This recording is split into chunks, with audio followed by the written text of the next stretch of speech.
Luwag ang pabalitaan ng radyo ito ang DXSDS! ang numero 1 istasyon ng Iligan City, Ang istasyong walang kinikilingan, inyong tinutukan. pero may damdamin ko sa lahat. DXSDS! Number 1! Ako po si Joanna Bianquinoy. At ako naman sa tayak ko J. Falguera, ang inyong tagapagbalita. Sa ulo ng pagbabagang balita. Para sa international, Israel inatake ang Iran bilang tugon sa natanggap na military attack. para sa national, Paglabas sa P9P sa balo ng Batangas drug holding inibsahan. para sa Pilipinas, matulad sana sa Taiwan na handa sa Big One. Para sa showbiz, Annie ang Eigenman, emosyonal sa pagtanggap ng parangal para kay Jacqueline Jose.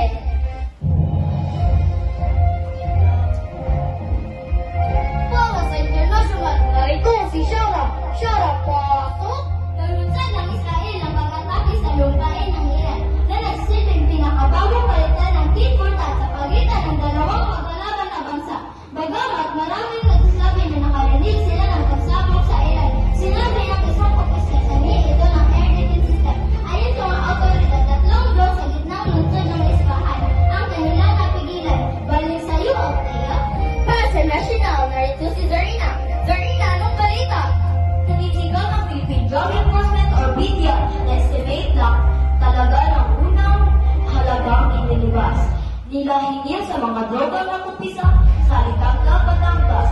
Kung maaanak kasi, unang ideklara ng 13.3 billion pesos ang halaga ng nakumpisang droga. Operation Assistant Secretary Renator Bukan, maaari na pressure lang sila kaya nabanggit ang unang estimate. Balik sa iyo, Yuan. Salamat, Zarina. Para sa narito si Atina. Atina, pasok! Napabalikan namin kalandaan ng Taiwan sa tumamang malakas na lindol noong Miyerkules. Siya ang patay at mahigit 2,000 na sumatan sa magnitude sa 8.4 na lindol. Napakaligid 2,400 na namatay sa magnitude sa 8.7 na lindol na yung magnitude noong May. Gumawa ng mga tao kung magdaan Taiwan sa nagdaang 25 tao para maging handa sa kasunod na malalakas na lindol. Balik sa iyo, Althea. Para sa showbiz, please, narito si Chikadorang Atina. Atina, anong latest? Magandang araw, is Chismis Kano. Chismis Kanong araw ay halos manyak-yak ang sa dating mom na si Auntie Gemma nagtanggap pinapagkilala ka sa mom niyang ina na si Justin Jose. Pinanangalan kasi ang legendary artist ng Honorary Distinction Award sa naganap sa Balaban na si Limpia Liga ng Council of the Philippines o FCC noong 2015. Para sa aking nanay na si Justin Jose, masarap ang aking kumatayo dito at kapatid na karangalan ay tungkol sa kanya. Maraming salamat po sa iyong Liga ng Council of the Philippines sa pagbigyan ng karangalan ito para sa akin. Nanay na si Justin Jose, walang mo lang yung ating affairs sa kanyang speech.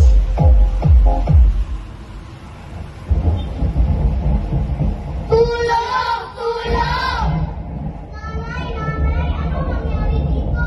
Dahil wala ng punong kahoy, pinuputol na nila. Kailangan na natin magtanim para sa ating hinaharap. Ang patalastas na ito ay mula sa Department of Environment and Natural Resources. Muli sa nagbabagang balita. Para sa international, Israel inatake ang Iran bilang tugon sa